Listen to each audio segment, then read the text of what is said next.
आपण मैंने आम चैनल पाइपर संपूर्ण ओडिया मीडियम नुआ सिलेबस अनुଯାयी गणित विज्ञान और इंग्राजी पाठर आलोचना और तार प्रश्नोत्तर सहित ओडिया व्याकरण इंग्राजी व्याकरण और गणित ट्रिक गोटे पर गोटे वीडियो बैक टू बैक पाइबापी आम YouTube channel easy learning Odia को सब्सक्राइब कर रखु जहाँफल कौन हम जिते वीडियो सब अपलोड हो आपंक पाखे सहजरे पहुंची आम वीडियो भल लगुले गोटे लाइक करूँ सांग सहित सेयार करूँ और आपको केमती लगे आमको कमेंट रे निश्चय जनातु और जदि आप वीडियो पीडीएफ पाइबा चाहते हैं आमर Telegram channel easy learning Odia को जॉइन होगी रहंतु।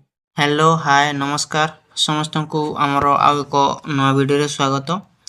तो आम पढ़ुले सप्तम श्रेणीर गणित जहाँ हूँ चतुर्थ अध्याय अक्षर और संख्या माध्यम गाणितिक परिप्रकाश आमर पेज नंबर 96 रे थिबा ए ऊपर जहाँ नंबर अच्छी से गुड़िक आम समाधान कर देते। तो आम यू आज आगे कंटिन्यू रखा भूल चिन्हट करी और संशोधन कर एठू आम आगे देखा कौन कौन भूल अच्छी कौन अच्छी आम चिन्हट करवा आउ ताहाको संशोधन करी लिखिबा।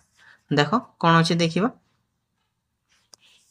केतेक बीजगणितिक परिप्रकाश सरलीकृत रूप से निम्न दिया जायछि। डाहाण पार्श्वर यार ठीक सरलीकृत रहिबा उचित किंतु एटे देछि प्रत्येक परिप्रकाश को पर्यवेक्षण कर एवं सेथि जदि भूल अच्छी ताहाको चिन्हट कर। तापर देछि जदि किछि भूल अच्छी क्यों कारण पर भूल रही ताहाको व्याख्या कर। तापर देछि तापर सठिक रूपटी आम एठी सरलीकृत करी लिखिबा। तो प्रथम देखिबा ए नंबर एक नंबर परिप्रकाश कौन देछि 3a + 2b। तो यहाँ को 3a को 2b सहित मिसिले 5 हेबो बोली से कहिछि सरलीकृत करी किंतु 5 हेबो नाही एटा भूल अछि। तो ताहा केमती हेबो 3a + 5b ही रहिबो 3a + 2b sorry 3a + 2b ही जहाँ अच्छी ताहा ही रहिबो बुझी गला। तापर देख 2 नंबर देछि 3b - 2b - b = 0। हाँ यहाँ ठीक अच्छी केमती ठीक अच्छी देख 3b रु 2b गला गोटे b रहा गोटे b रु फेर थे b गला तो 0 हो गला। तो एमती भाव 2 नंबर टी ठीक अच्छी। तापर देख 3 नंबर कौन अच्छी 6 सहित p गुणन हम और 6 सहित 2 गुणन हम। तो 6p + 6 गुणन 2 है 12 हवा कथा किंतु 6p + 8 अच्छी। तो यहाँ कौन हम 6p + 6 × 12 12 हम यहाँ आम सठिक सरलीकृत हम ठीक अच्छे। ये आम परवर्ती देखा परवर्ती कौन अच्छी ताकि आम लिखि नवा। परवर्ती अच्छी 4 नंबर देछि 4x + 3y - 3x + 4y। यहाँ देख कौन हम देख ये 4x अच्छी ये 3x अच्छी। तो 4x रु 3x चली कौन बचो x बचो ये लिखि दौचे ये ठीक अच्छे भूल अच्छी आम जाना। तापर ये 3y अच्छी ये 4y अच्छी देख 3y रु 4y गले कौन हम -y हम तो -y हम तो x - y हम ना कि x + y हम। तो x + y से सरलीकृत कर देछि ताहा भूल हम किंतु हमर उत्तरटी x - y हम। तो बुझी हला एमती भाव आम 4 नंबर कर देल। तापर 5 नंबर देछि 5 - 2 ब्रैकेट अछि 2 - 6z। तो यहाँ को आम जदि सरलीकृत करवा ताहले कौन हम देख 5 रो माइनस हम 2 तो कौन आसीज 3 आसीज 3 आसीगला। तो आम ये देख 3 लिखि ना तो आमको सुविधा हम 3 आसीगला 5 रे माइनस गुणन हम तापर ये 6z अच्छी तो माइनस माइनस हो प्लस आउ ये 6z आसीज। तो 3 + 6z आम उत्तर हेब यार उत्तर बुझीगला। एमती भाव आम 5 नंबर करने। 6 नंबर देखा 6 नंबर कौन दे 6 नंबर देवी देख 2 प्लस तापर ब्रैकेट अच्छी x + 3 तो 2 प्लस रे अच्छी आउ x भी प्लस रे अच्छी। तो 2 प्लस ये देखो आग आम कौन करवा आम संख्या को आग जोग करदे। तो 2 आसिक प्रथम 3 सहित मिसीज 2 ଆଉ 3 ମିଶିଗଲେ 5 ହେଇଯିବ। 5 ହେଇଗଲା।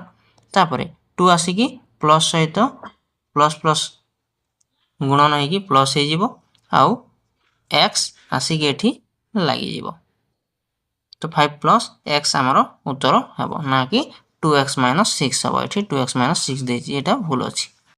ତ ବୁଝିଗଲା। ତାପରେ ଆମେ 7 ନମ୍ବର କରିବା। 7 ନମ୍ବର କ'ଣ ଦେଇଛି ଦେଖ, 2y ପ୍ଲସ୍ ତାପରେ ବ୍ରାକେଟରେ ଅଛି 3y ମାଇନସ୍ 6। 2y ଆସିକି ଆମର 3y ସଙ୍ଗେ କ'ଣ ହେବ, ମିଶିଯିବ, ପ୍ଲସ୍ ହେଇଯିବ। ତ 2y ପ୍ଲସ୍ 3y କ'ଣ ହେବ, 5y ହେବ।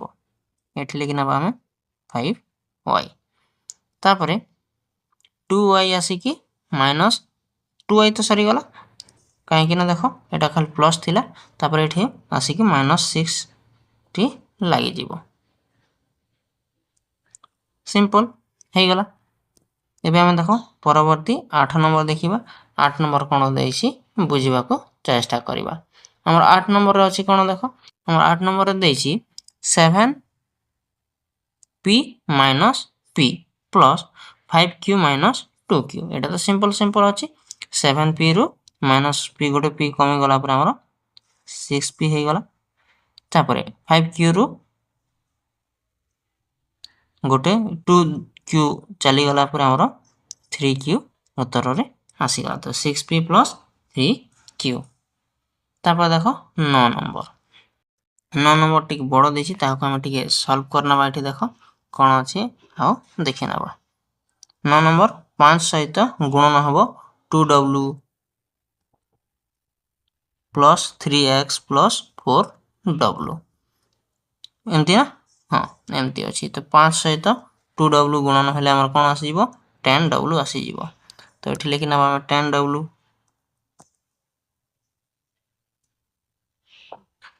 ତାପରେ 5 ସହିତ 3x ଗୁଣନ ହେଲେ କ'ଣ ଆସିଯିବ, ପ୍ଲସ୍ 15x ପ୍ଲସ୍ 5 ସହିତ 4w ମଲ୍ଟିପ୍ଲାଏ ହେଲେ 20w ଆସିଯିବ।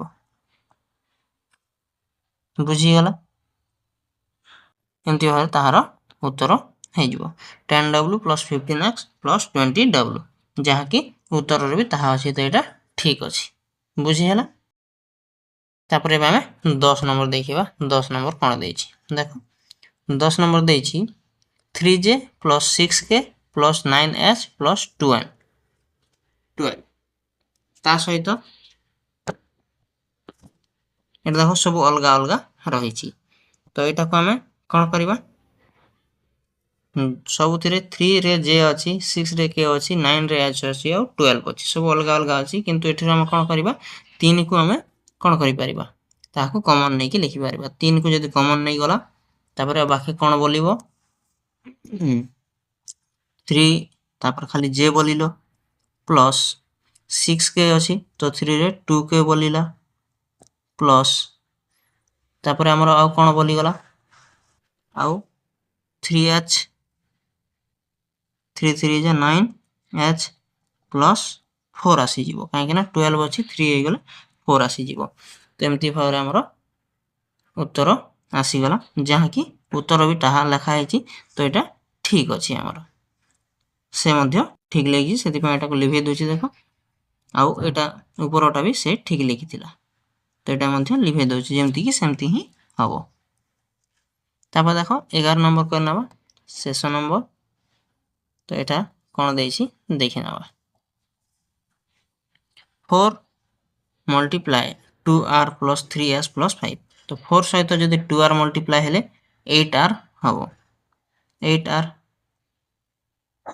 ତାପରେ 4 ସହିତ 3s ମଲ୍ଟିପ୍ଲାଏ ହେଲେ 12s ହେବ, ପ୍ଲସ୍ 12s ପ୍ଲସ୍ 4 ସହିତ 5 ମଲ୍ଟିପ୍ଲାଏ ହେଲେ ପ୍ଲସ୍ 20 ହେବ।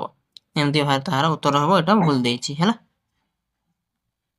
ଦେଖିନିଅ ଭଲ ଭାବରେ କ'ଣ କ'ଣ ଆମର ଭୁଲ ଦେଇଥିଲା ଆଉ ତାହାକୁ ଆମେ କେମିତି ସଂଶୋଧନ କରି ଲେଖିଛି।